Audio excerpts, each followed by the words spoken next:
Hello, good evening, everyone. My name is Yvette. Greetings from Malaysia.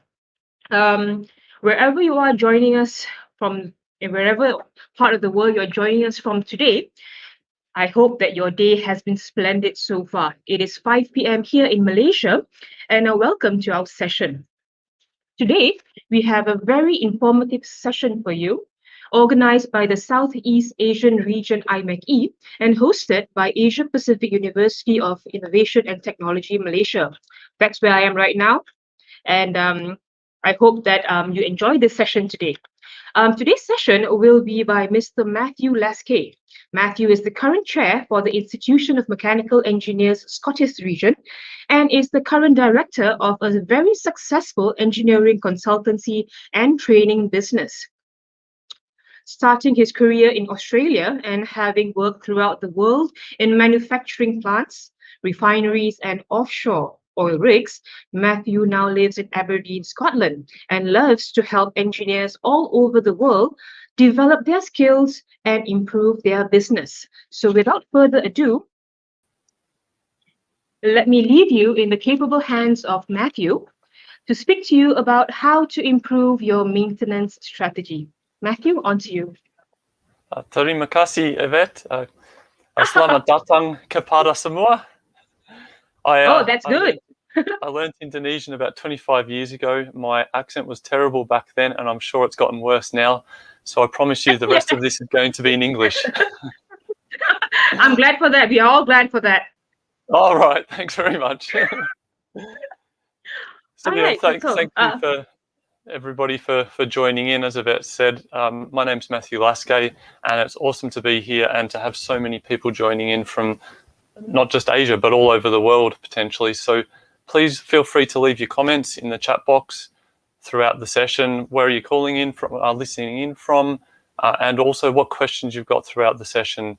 So I won't be able to see the chat necessarily throughout the session, but Yvette's going to monitor it for us, and we'll have an open question and answer session at the end that we can all talk about then. So keep the questions coming. So what I'm going to do is I'm going to share my slides now, and we can get started.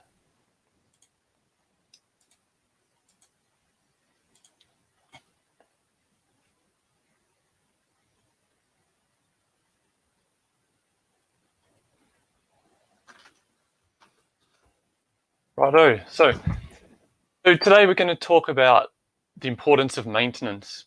And we all know that a key to business success is having a good maintenance program or a good reliability program or good strategy.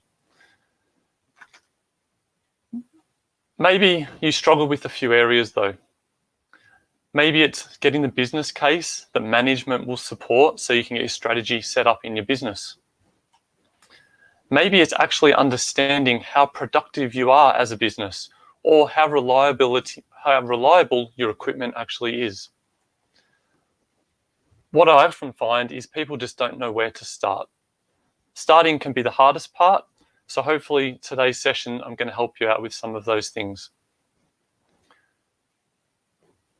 The whole basis behind improving maintenance and reliability is you want to improve safety and increase profits, because if you're not increasing your profit, you don't have a business. You want to reduce your maintenance and production costs and also reduce your inventory. So the more equipment you've got sitting there, the more it's costing you. So cost is a big driver of improving your maintenance.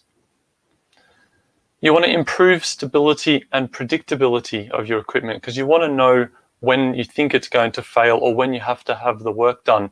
You don't want to be caught short and not know when something's going to happen. So we want to extend the equipment life.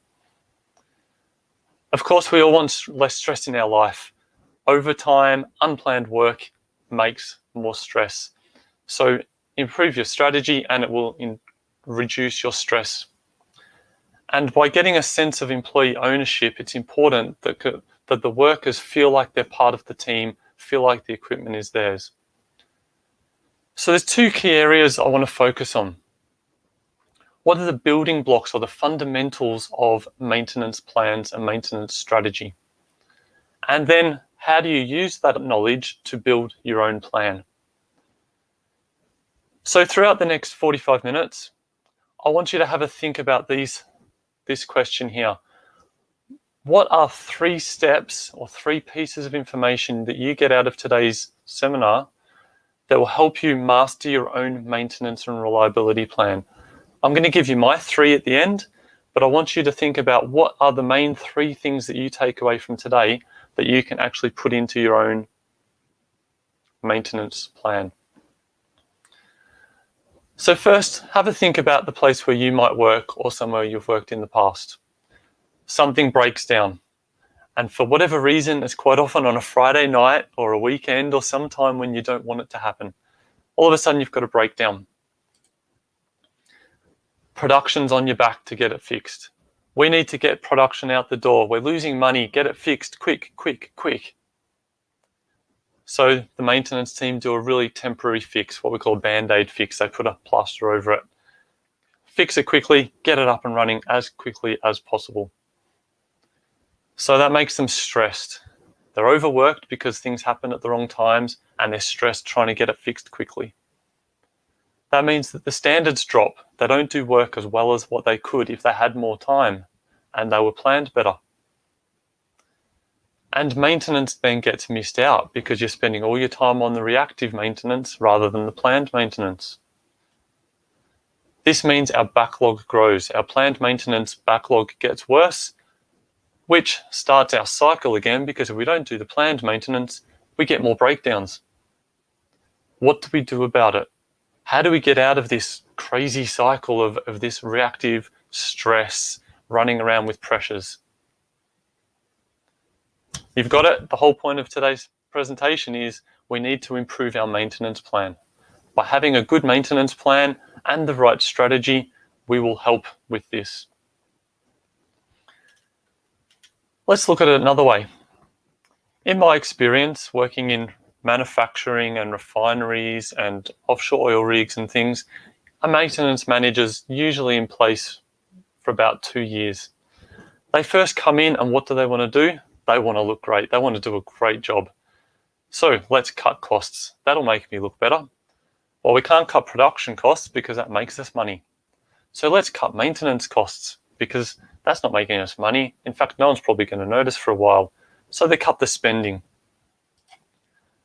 2 years later, they're looking really good. Costs are down. Failures haven't increased. Stresses are reduced. Less worries about it. So they get promoted. Then the next person comes in, and it's usually the supervisor. All of a sudden, things start to break down. Now we're back into this reactive cycle where we've got stresses, production pressures, all sorts of problems going. What do you do to fix it? How do you catch up? Because the last person's cut costs, you can't ask for more money. Same answer, by having a good maintenance strategy. This is a quote from about 5 years ago. I said, at the moment I live in Aberdeen, and I work a lot with offshore oil rigs and very critical assets. Industry as a whole is performing well. However, oil and gas is a major hazard sector, obviously. What they found in 2015 was that safety critical maintenance offshore was getting a backlog in their planned maintenance because of, at the time, the oil price dropped, so people got cut from their jobs, less people. So less work was getting done. Does this sound familiar? The last year, COVID has affected us in exactly the same way. We've been able to send less people out to refineries and manufacturing plants and offshore oil rigs in particular because we can't get offshore. So the safety critical maintenance gets reduced. Is that a problem? How do we make sure that our equipment is maintained safely when we've got cost pressures, time pressures, staff pressures? The answer is to have a good management system. We need to assess the risk, make sure that the right people are involved and talked to, so technical people, engineering people, but don't forget the actual engineers, maintenance and operators on the shop floor. Okay, so good strategy, assess the risk, involve the right people, make the decisions we can absolutely defer critical assets as long as we make sure that we do it in the right way. So on to how we improve our maintenance plan, the whole point of today's topic. The goal of maintenance, in my opinion, is to keep production running in good working order at as low a cost as possible. So we want to keep it doing what we want it to do, but without spending too much money. There's two parts that go into that. There's the technical actions, so the person on the tools, the person doing the physical work. And then there's all the administrative actions that go along with that. The paperwork, the planning, the scheduling, recording of failures, recording of work done. Those two go together to help us achieve our aim of retaining the item or restoring the item back to that state that it can perform its function. In other words, back to the point where it does what we want it to do as cheap as possible. There's a really good definition by a well-known reliability expert named John Mowbray. And he says that maintenance and reliability is ensuring that the physical asset continues to do what the user wants them to do. So you need to decide what is it you want your asset to do. Make sure your maintenance plan helps it continue to do that as low as possible. So let's go back a little bit. Think about the early 1900s. What did equipment and manufacturing and plants look like back then? They were slow moving. They were really over-designed, over-engineered, didn't fail very much. There wasn't a lot of pressure on manufacturing and production to get products out, so life was pretty easy. If something broke down, no problem, let's just go out and fix it. If it's not broken, don't fix it. Then everything changed. World War II came along. All of a sudden, the pressures skyrocketed. Companies like Ford went from making cars to making military equipment and munitions. What happens if you don't get equipment out the door quickly now? What happens if your designs and equipment fail? People end up dying. So the consequences rose, so the pressure rose. So now we can't just wait for things to break down. We need to try to make sure it doesn't break down in the first place. So we've moved to this overhaul understanding, this make sure that we overhaul it or remove it or replace it before it breaks down. Then as we moved on, our thinking got a little bit more advanced, and we thought, well, why are we replacing it if it may not need replacing? Let's monitor the condition. Let's do some kind of inspection or listening or feeling to see what the condition's like. If we think something's wrong with it, now replace it. Sounds more logical, doesn't it? Don't replace it if you don't need to. As our risk and environmental and safety priorities have changed over the last 20, 30 years due to some big incidents in particular, we're now trying to be more proactive. We're trying to base it on risk and condition and what we think is the best scenario. What's the consequence of the failure? How do we manage that? So our thinking of maintenance has evolved over the last 100 years from only fix it when it breaks to let's try to be more proactive. But it can still be any of those options. So really we have a choice of options as a maintenance professional to choose from. We can choose a reactive breakdown, run to failure option. We can do a preventive, planned maintenance. We can try to be more predictive, trying to do some condition monitoring. Something called total productive maintenance, which Toyota was particularly instrumental in getting involved in and developing. Then we look at some of the more risk-based things, so reliability-centered maintenance and risk-based maintenance. So what I want to do is go over some of these just to give you a bit of an idea of what are our choices in maintenance and engineering and reliability people to choose from. So what I've done is I saw this from somebody a while ago. Is the car is to try to represent the era where this thinking was and try to put some picture to the concept. So that's why we look at reactive or breakdown maintenance. We've got a pretty old car there. Luckily, that's not my car, but I've got a couple that are sitting there that aren't too far from it. So reactive maintenance, something breaks down, we fix it. We can see that the failure's occurred. So the idea is to bring it back to the condition that we need it to be running in. We can call it a corrective maintenance or breakdown maintenance, or more often I call it run to failure. We run it until it fails. Identify the fault, isolate the fault, fix the fault. Pretty simple. The next one's planned or preventive maintenance. We want to try to reduce the number of breakdowns by doing some interval-based work. Daily, monthly, 6 monthly, yearly. We do some work before that equipment breaks down. It can include visual checks, changing oils, changing filters. Think about your car. You go and put your car in for a service once a year. The idea is to try to stop breaking down by changing oil and spark plugs and filters and things. We can overhaul it, so we might rebuild the engine if we think that it's getting old. Or we might throw out the car altogether and buy a new car before the car fails, because the purpose of the car is to get us from A to B. So let's put that, as an engineer, let's put that into a nice graph. So on the left here, we've got the probability of failure. As time goes along, or as we move along the x-axis there, we've got some small chance of failure. There's always some little chance that we're going to fail.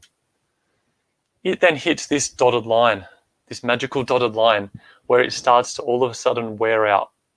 Now, it might be gradual over its life, or it might be a sudden starting to wear out. And as that wear out gets increased, our chance of failure increases massively. So what we want to do is we want to try to pick that point where the dotted line sits and do our preventive maintenance at or before that point, because anything after it, we're increasing the chance of failure. Okay, so that's why every 12 months we change the oil on our car, because the life of oil is about 12 months depending on how much we use it. After 12 months, it starts to deteriorate and there's a chance that we're going to fail some other components. So we change it at 12 months. But there's some big assumptions that we make when we're doing this. The first one is that the equipment that we're maintaining follows this profile, that it's pretty low chance of failure throughout its life, and then it starts to wear out. Failure statistics are available. It assumes that we actually have good information to build our graph, and that our equipment is average. If I have two pumps sitting in the same building, 1 week on, 1 week off rotating, I'll guarantee you that they will not fail on the same week. Even though the equipment's the same, the conditions are the same, the fluids and the process are the same, because not every equipment is average. Now what happens if I've got one pump inside and one pump outside? That's even worse. So we're making some big assumptions when we're using planned maintenance. How likely is the equipment that you have going to follow this information? So is planned maintenance the best option? Have a think about that. So I want to tell you a story. So let's go back to the 1960s. 1960s, the airline industries were starting to boom. And the aeroplanes weren't as reliable as they could have been or should have been. So United Airlines thought, I want to improve the reliability of my aeroplanes. How do we do it? If something's unreliable in your plant, what do you do? Something breaks down, what do? We do more maintenance, right? We schedule in more overhauls, more inspections, more changeouts. So it's exactly what they did. They did more work. They put redundancy in. They made things heavier. They put 2, 3 versions of backups in. Solved, right? No, it was not. They actually found that not only did it not improve, but some parts got worse. How's that possible? We do more maintenance, we put more backups in, it gets worse. So they hired 2 people to come and do a study. And what they found was that all of the equipment in the airlines followed one of 6 failure profiles. A, the top one in the left there is the one I just went through, the classical failure profile. As life goes along, it's quite random throughout, small chance of failure, and it then increases as it gets longer into its life.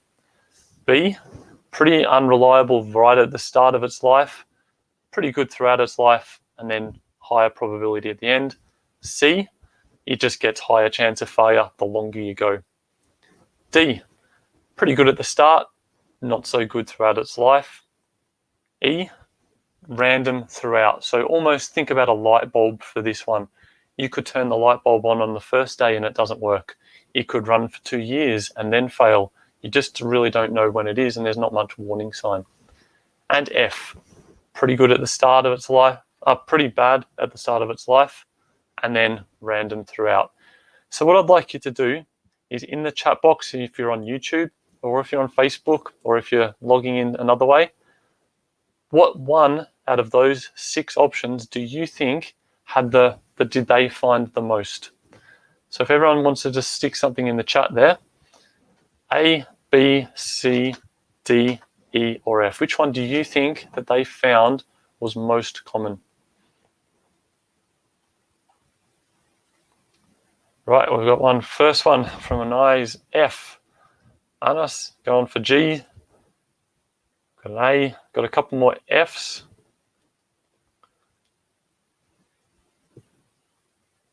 D's, A's.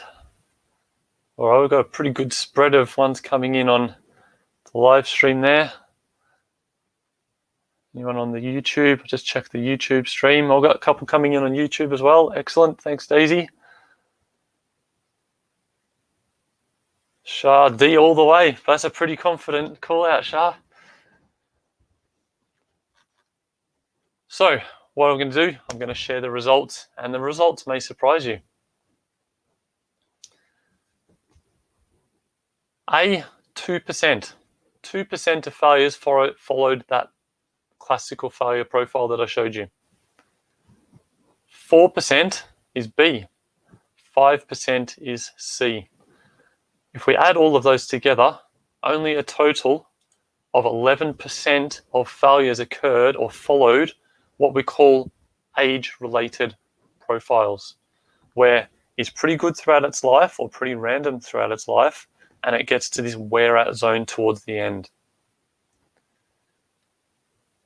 Not just airline industries. The Navy did this study on submarines. Slightly different profile because the risk of submarines is much more than manufacturing, for instance, but pretty close. 68% F. So if you chose F, so Daisy there, well done. A few others chose F as well. I'll give you a gold star later and you can stick it on your fridge and show how clever you are. 68% chose of profiles followed what we call an infant mortality profile. Right at the start of its life is the highest chance of failure. Once we get into that a couple of time periods later, it's more or less random and lower. 89% random failures if we add all of these up. And again, it's not just the airline industries. The Navy was pretty similar. Manufacturing, pretty similar. So 11% of failures occur in this age-related profile, 89% random. 2 really important discoveries came out of this study from the airlines. The first one is, because most failures were random, by doing a scheduled overhaul, it really doesn't help much because you don't know when it's going to fail. So when do you schedule it in? There is a lot of items where there is no effective form of scheduled maintenance. If you don't know when it's going to fail, how do you know when to do the maintenance? If I maintain it today, could it fail tomorrow? If I maintain it today, I'm introducing a higher likelihood of failure tomorrow because of that infant mortality curve. So most times, equipment doesn't reach the end of its life because it gets changed out because something else causes us to change it. Avoid any unneeded maintenance. Do not do maintenance unless you have a good reason for it. Just because things are failing, don't default to doing more maintenance without thinking about it first, because we increase the chance of failure back to the start of its life. We could install it wrong. We could have stored it wrong. We could have transported it wrong. We could have used the wrong equipment. It might not fit. There's a whole lot of reasons why it's there. Monitor the condition as much as possible to detect when the failure is going to come, and then use your engineering understanding to decide when it's going to be changed. Asset management, or in particular ISO 55001, it tells us what we should do. Gives us a good understanding of what we need to do to develop a good strategy, but it doesn't tell us how to do it. We need to know how we can do it by designing better, buying and storing better, installing better, operating and maintaining better. These are the things we need to improve the reliability. So I spoke about condition monitoring and prevention as much as possible. So this is what we call predictive maintenance. Condition monitoring sort of forms part of that predictive maintenance. It can include visual inspections. So just looking at the condition, walking around, doing a walkthrough once a day, once a week. We can do some vibration analysis with some probes. We can do some ultrasonic testing, UT testing to check thickness. Check the oil condition. What's the oil like? What does oil tell us? We can check it with infrared, so thermography. We can do some non-destructive testing. There's a whole lot of different ways where we can check the condition, so we're not changing things for the sake of changing them. But the most important thing that, in my experience, is to get the operators and the maintenance teams involved. It's what we call operator care. They work on the equipment every day. They know what's good, what's bad, what doesn't sound right. They can monitor the processes just by doing their normal jobs. They can check equipment condition because they know what's not right. If you drive your car, you'll know that something's not right. You take it to a mechanic, will they be able to tell the same thing because they've never seen your car before? Look, listen, feel, smell. You can detect a huge proportion of things without fancy technologies, fancy equipment. But make sure that you have it planned into your strategy. So proactive maintenance, let's get a bit more proactive than even preventing a failure. So preventive maintenance is trying to detect when a failure has occurred and we know that we then need to change it. Why don't we try to just eliminate the failure in the first place so we don't even have to do the maintenance at all? So this is where we're looking at eliminating defects. We can use root cause analysis, root cause based maintenance. We try to find what is the real reason the equipment is failing. Now let's eliminate the defect. Let's make it last longer by stopping it failing in the first place. Remember I said before that a lot of traditional maintenance, so reactive and planned maintenance, achieves nothing. And some actually makes it worse. So by looking at proactive ways, we're not going to waste our time doing maintenance that does nothing or makes it worse. Have good processes, good design. And it doesn't start when you start the on button, it starts when you're designing the equipment. Install it, start up, commissioning, shut down, good operation, good training is critical to having a good maintenance plan. And that's where what we call total productive maintenance comes into it. Okay, this started in Toyota in the 70s and 80s, became big. The focus here is on no waste, lean manufacturing. No waste, no defects, no breakdowns, don't run slow, don't stop, and more importantly, no accidents. Okay, so this is zero defect philosophy. And it's sort of centered around these 8 pillars. 5S is in the middle.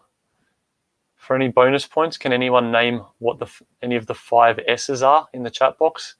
If you can type in, if you can remember, if you've done it before, what are any of the 5 S's for those people out there who have not seen what 5 S's are before? As you're doing that, the 8 pillars, autonomous maintenance, making sure the operators are doing what they need to do to help out. Planned maintenance, good quality, focused improvement, training, health and safety, all of these things is what we're calling total productive maintenance, involving the people doing the work, the operators and the maintenance. Okay, so for those of you who are thinking about what 5 S's are, it's Japanese words. I'm going to, back to my accent here, I'm going to do the English versions of them instead of the Japanese versions. Sorting, shining, standardizing, all of these things which make us be able to detect that there's something wrong. If you keep your equipment and your workplace clean, you can see when there's a leak. You can see when there's something missing. Okay, so it's important to get the basics right. The thing that came out of the study from the United Airlines is what we call reliability-centered maintenance.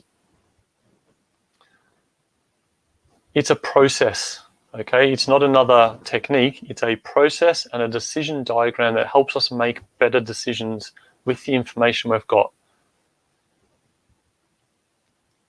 It helps us determine what we need to do to make sure our asset continues to do what we want it to do in the current condition. Okay, so this is again from John Mowbray's definition of reliability. And it asks us 7 questions. Okay, it's a process map, process diagram. It asks us 7 questions. What is the function of the asset?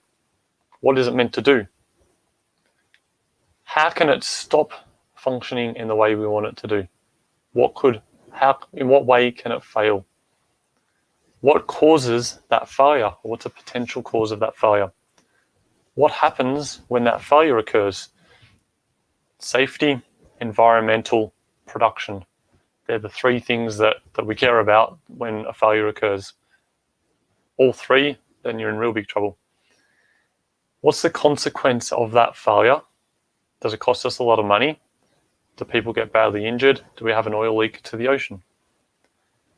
What can we do to prevent the failure from happening in the first place, or predict when the failure is going to occur so we can plan it in?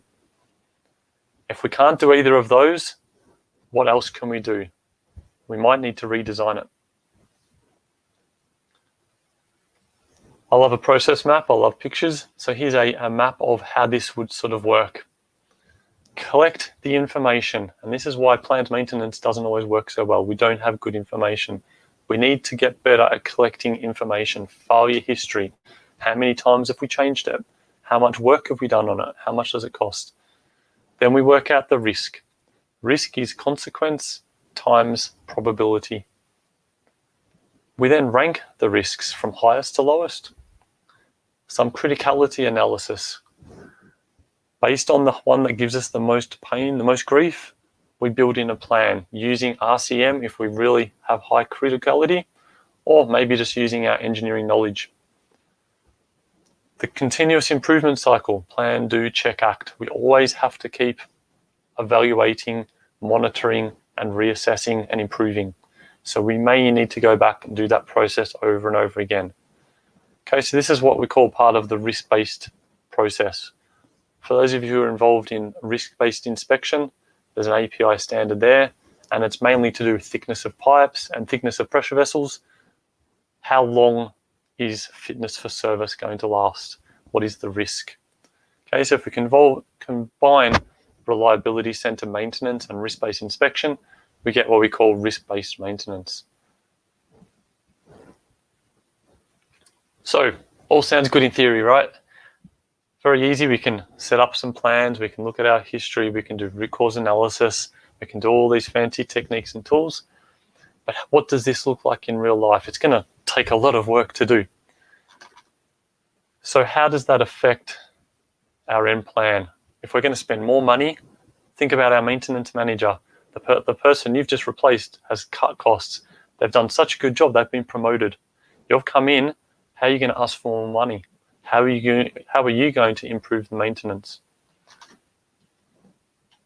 So I worked in a edible oil refinery and packing plant, and we put in a new reliability program. So we revised, looked at every single piece of equipment in the entire plant with the aim of improving safety, improving predictability, efficiency, and of course profit. So how do we do it? We collect all the information, the planned maintenance information we've got in our computer, on walls, in people's heads, collect everything, break every single task down into individual tasks because quite often they're grouped together. Review what was done as a group. It's really important to get more people in the room than just me or you. If you get the maintenance technician, the fitter, the electrician, the operator, a supervisor, a manufacturer, all of these people in a room and say, right, here's a piece of equipment, go through the questions. How can it fail? What's the function? What's the consequence? What should we do to prevent or predict it?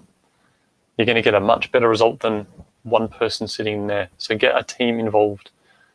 Put together new tasks. Review them. Put some plan in place so that they walk through the plant doing them in sequence, and make sure you put times against them. So how did that help? What was the end result? One production line that I worked on, just for the mechanical tasks, 63 hours per year of mechanical maintenance tasks to maintain that line. After the review, 35 hours was the total. We nearly halved the amount of work planned on that production line. 78% of tasks we deleted completely. How can we delete so many tasks? For how many years has this plant been running? They've been doing 78% of tasks that have wasted their time because we don't know the failure profile. We don't have good history. It's random failure. It's not age-related failure. The thinking is completely wrong. So delete them. 11% new tasks. The right tasks. That's the critical thing. It's not just about cutting tasks. It's about making sure the task does the right thing. What about electrical? 182 hours before we started, 200 hours after. So we actually increased the amount of hours, even though we deleted 83% of tasks. Because the tasks that they were doing took a lot of time, but weren't very effective. Now we've done less tasks. They take more time to do the tasks, but we're confident that they'll give us a better result. So when we combine the two, or the whole lot for all of the production lines there, how did that look as an overall picture? 900 hours before we started the process, 600 hours after. So we cut the amount of work by the maintenance team by 30%. Deleted 40% of tasks, increased a new task by 27% and moved a few other bits and pieces around. Okay, so massive benefits, not only on cost, but also time. We've freed up 1/3 of the amount of work time that the maintenance team can do. Now we can get them involved in more proactive things like root cause analysis, better plans, making sure the stores are stocked better. The key findings were we moved things from calendar to hour. Out of the 7 production lines, they didn't all run 24 hours, 7 days a week. Some run 1 week, some run all the time. Do as much condition monitoring as is practical. Vibration analysis was a big one, which we started doing. We did oil analysis on some of the really critical gearboxes.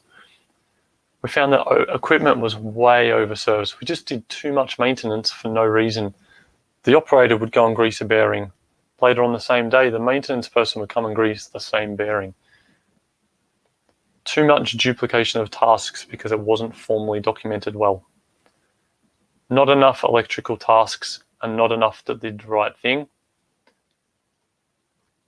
So it's a huge amount of benefits you can see from there. All right, so that's a packing plant. A lot of you work in oil and gas. Like I showed you in the graphs, the results are really similar. It doesn't matter what industry you work in, the maintenance fundamentals are the same. So here's a subsea example. We want to optimize the strategy, focusing on the rig itself, have some more realistic planned maintenance. We want to do the things that actually add value. Exactly the same steps. What's the failure modes? What's the consequence? What's the risk? Remember the quote I said at the start. You can have a good strategy that assesses risk involving the right people, making the right decisions. Doesn't have to be on critical things, you can do it on everything. Subsea engineers tasks, similar sort of profile here. Deleted 35% of tasks that they did. Modified 34%, so changed durations or changed a bit of detail. Added 13% new tasks, deleted 13% non-adding, non-value adding ones. Pretty similar numbers to the last one. Overall, again, deleted huge amount of tasks, nearly half the tasks deleted, 33% modified, 13% new. Same findings, unnecessary overhauls, duplication of work, doing things that weren't done for the right purpose when they should have been done in other ways. Even though our maintenance management system, CMMS, said that we had to do a planned maintenance, they would then go and do predictive maintenance. Or if it says no maintenance is required, they wanted to feel comfortable and still went out and did tasks. So the strategy wasn't being followed even though it was there. Eliminated a huge amount of a huge amount of work that wasn't necessary. A more realistic plan of what tasks are needed. Add in the working, the man hours, the tasks performed. We've got a really good understanding of how we can plan, how we can schedule our work. Makes us more effective. So what's next? Where do you go from there? We understand we could teach our teams through better training the fundamentals of maintenance. Okay, I find that a lot of people within businesses don't understand the fundamentals of maintenance well. They haven't been trained on it. Get the training in place well.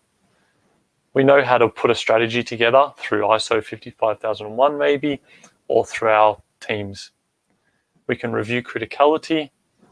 Where do we go from there? What does the future hold for maintenance? Technology. Technology is going to help us massively.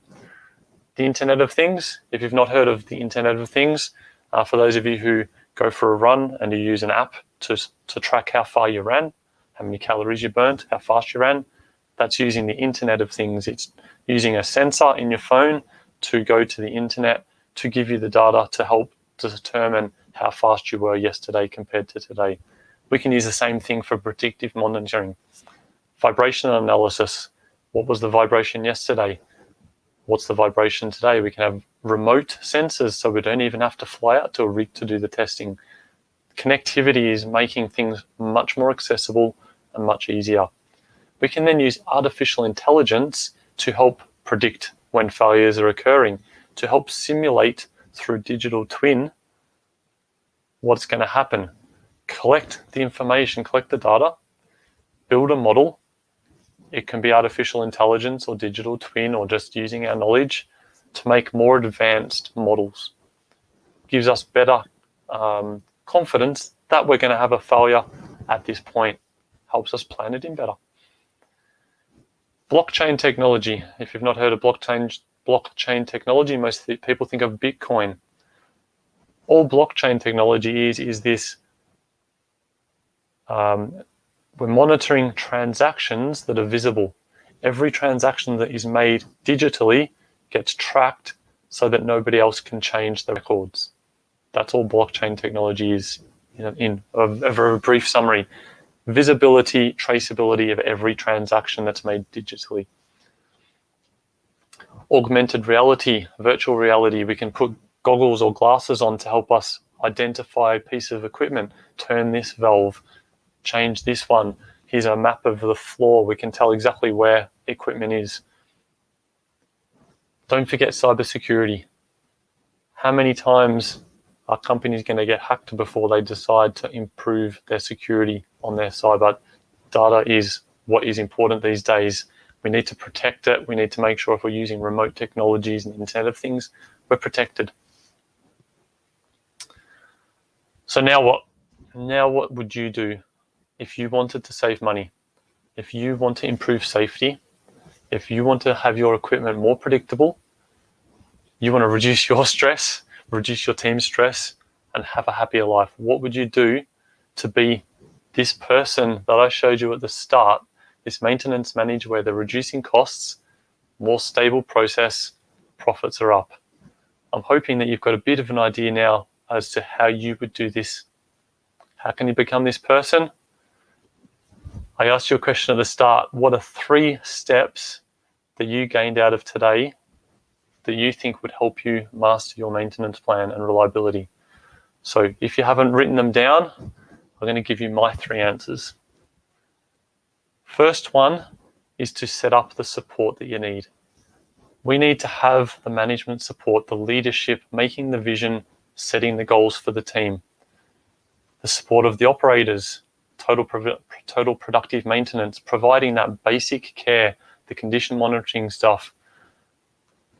Don't tell production this, but maintenance and engineering are there to support production. We are there to help make money, which is production. Okay, we use the advanced problem detection and solving skills, the techniques, the technology we understand, learning to support them. I'll deny it if you ever say that though. Do the right things, understand the fundamentals and the basics. What maintenance techniques have we got to choose from? Reactive, planned, predictive, reliability-centered maintenance, total productive maintenance, risk.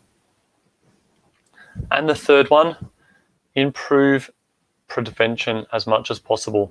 Prevention and prediction. Only use the new technologies once you have number 1 and 2 in place. You could have the best technologies in the world. If you're not using the information, if you don't understand the decisions behind it, you're wasting your money and wasting your time. Most places are nowhere even close to number 3. Start at number 1 and 2 first to help get you there. If you want even better information, if you want some even better help, I do training through the Institution of Mechanical Engineers, and I've set up a program especially for your region, especially for your time zone. If you're in Northeast or Southeast Asia over there, the 2 ones to help you get the fundamentals right first. World-class maintenance. 12 hours of CPD, career professional development. We give certificates out and all that for your record keeping as well. I do them online at the moment because face-to-face isn't able, but I'm definitely hoping to get over there soon again and get back to doing the face-to-face. And the other one is if you're a little bit more advanced and you want to do reliability-centered maintenance as well. So I've got a link in the bottom there, imeche.org. Go to there for the training calendar.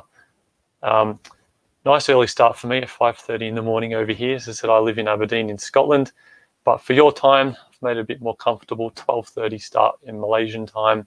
And if you book both courses, you're actually going to get a pretty good discount for doing them one after the other. So some contact details there, inquiries at imeche.org. As I said, my name is Matthew Laskaj, Laskaj. I'm on Facebook, LinkedIn, all those places. So please feel free to connect with me, ask questions, contact me anytime you want for help. And I would love to see you on any of the courses. But more importantly, I would love to see anybody with any questions. So I'm going to throw it back to Yvette. All right, thank you, Matthew. Thank you for that very, very interesting session. We see that many people have got questions for you, but before we go to those questions, yeah, we've got questions, lots of questions. But before we go to that, I'd like for viewers to please go up to the top of the screen after the session. Please go and fill up the feedback form. So that feedback form will help us to gauge what kind of courses or what kind of input what kind of webinars that you would like to hear from us, so that in future perhaps we can try to organize such sessions for you. So just a short information on that. So now let's go to the questions that we have. So we have one question from Jacqueline Lucas. Okay, so since effective maintenance is going to prolong the life of an equipment, does it not stand in the way of the user employing newer and better technologies? And I totally agree with this. What if you maintain your equipment so well that it potentially lasts forever? Then how do you justify getting newer stuff with more advanced technology? How do you do that? What are your thoughts? The question has to come back to what is the purpose of you as a maintenance or engineer? What are you trying to achieve? Like you just said then, Yvette, you're trying to make sure the equipment lasts longer, or you know when it's going to fail, or you can predict when it's going to fail. So if you're happy that it's lasting long enough, we don't need to get new technologies. So don't even worry about new technologies and new things, because it's doing what you want it to do. You've just saved money.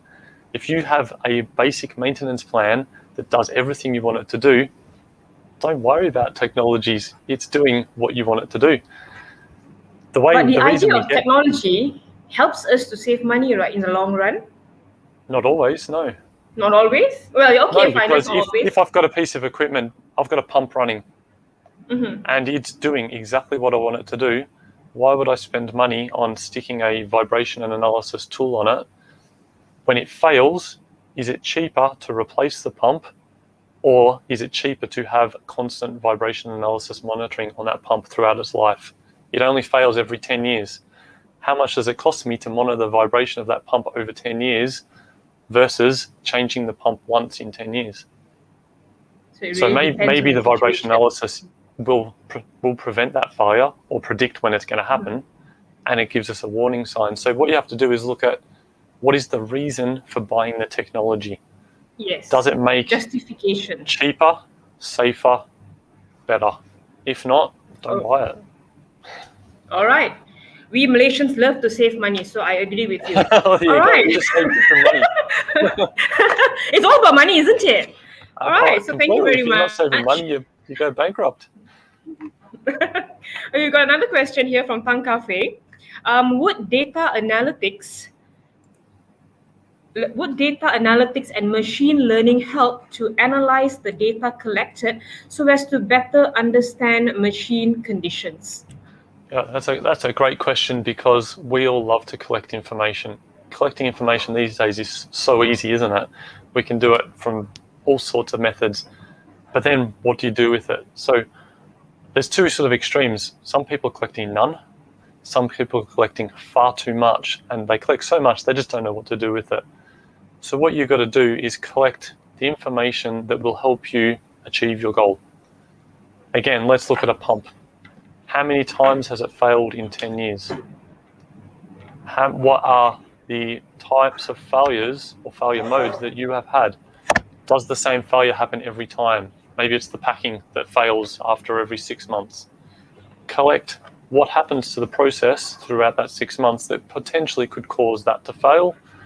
Maybe you want to collect how often it's going to cost you. So machine learning will help you to an extent, but I find that most places aren't anywhere near the point of being able to use the machine learning because they're not as advanced in collecting the information in the first place, or they don't understand the failure modes and things.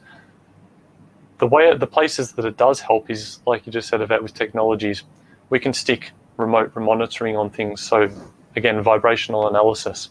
We could stick a probe on it that we have 24-hour-a-day monitoring of the vibration.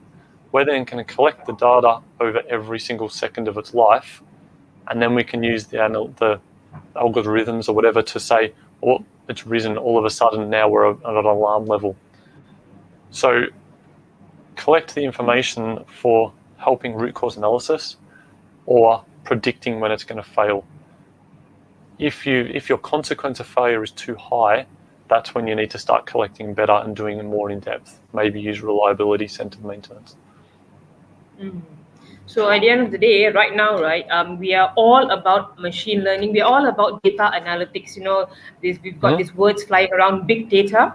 So again, coming back to the previous question, in order for us to move forward and use big data, we must be able to have the facility to be able to collect it. And again, if we were to continue to maintain our instruments, our machines to the extent that it lasts forever, we might be getting in the way of advancing technology, even though we get to save money, isn't it? Yeah, absolutely. So the first step is you have to start collecting it in the first place. A lot of places, they just don't have that history.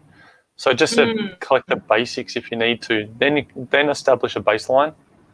When you're confident that you've got enough information, Then you can start using it to detect, is it, because maybe a pump runs at a high vibration level all the time.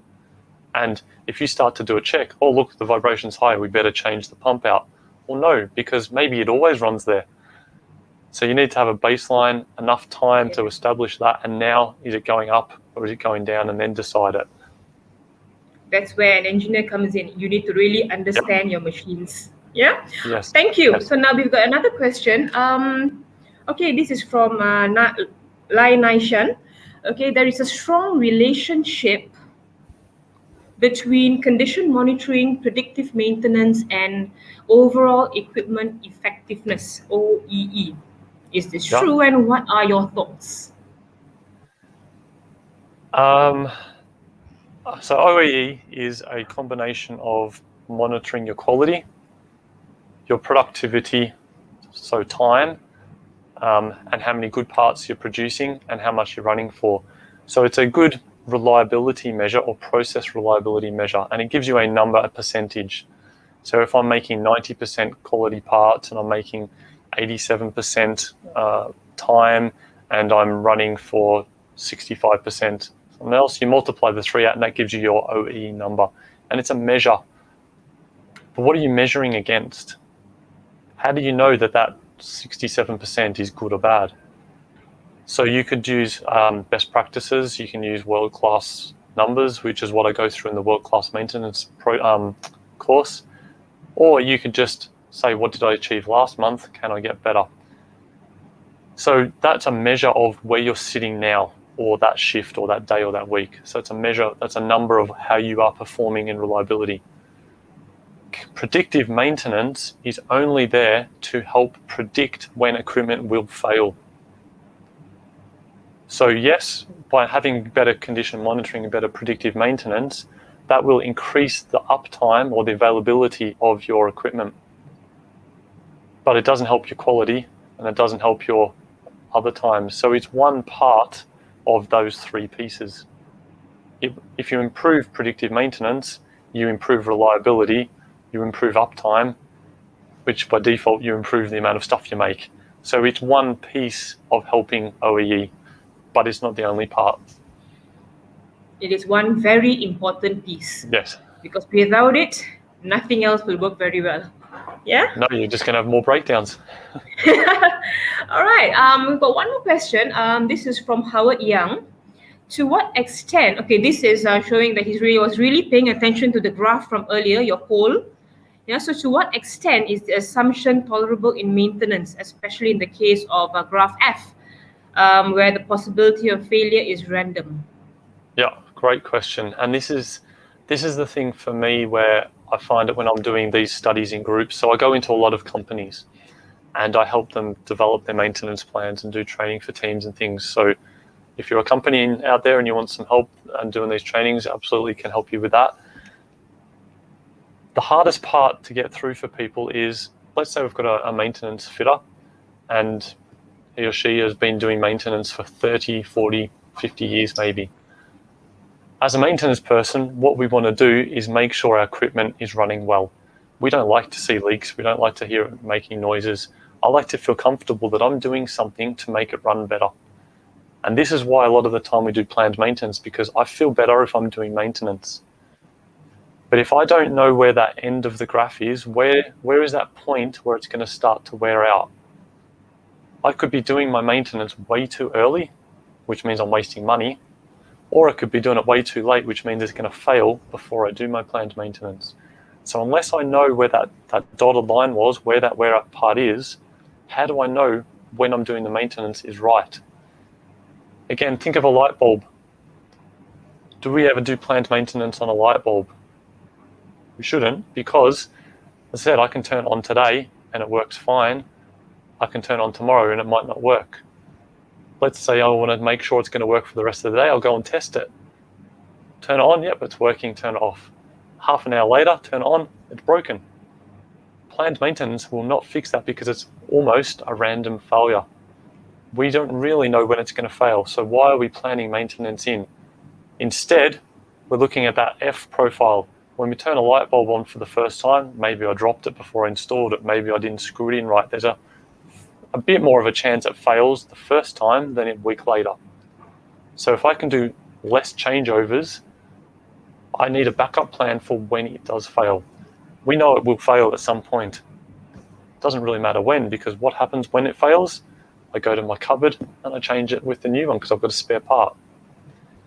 If it happens at night time, no problem, I'll turn my hall light on.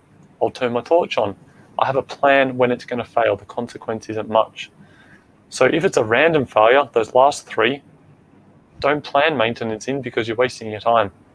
If it's one of the first 3 graphs, then absolutely planned maintenance is good. But remember, it was only 11% of the time. What percentage of planned maintenance in your plant is planned maintenance? I'm going to bet you it's way more than 11%.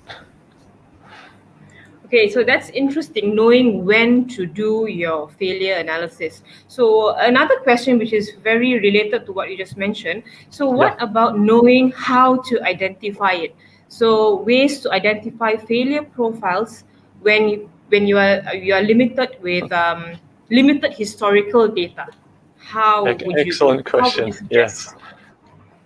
And this is what I said, a lot of places don't have enough information to base it on. So, as you just said, great question. How do you do a maintenance plan? We need to involve the right people.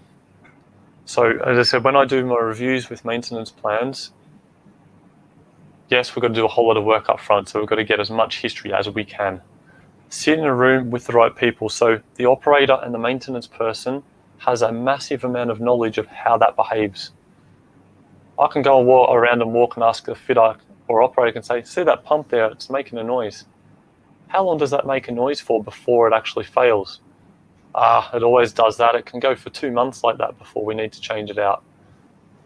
Well, there's your history right there. I have 2 months from the time it makes a noise to the time I need to change it out. Or a lot of equipment's got really good information from the manufacturer, especially things like bearings and pumps and those sorts of things. They do a massive amount of testing. Go to the original equipment manufacturer and ask them to provide you with some history for their equipment, and that's a really good starting point. Then as you build up your history, you can modify it a bit after that. So operations and maintenance teams on the floor and manufacturers would be my starting point if you don't have enough information. Thank you for that.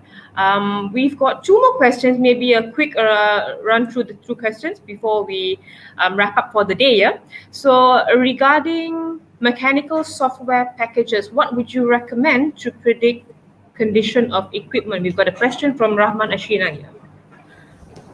All right, so there's kind of two bits to that. Is if you're looking at software to predict the condition of an equipment, you need to look at what predictive equipment you're using in the first place, and it will come with that software. So say vibration analysis was your thing and you wanted to make sure that your pumps and bearings and things and motors weren't vibrating, you would need to speak to somebody who provides the equipment.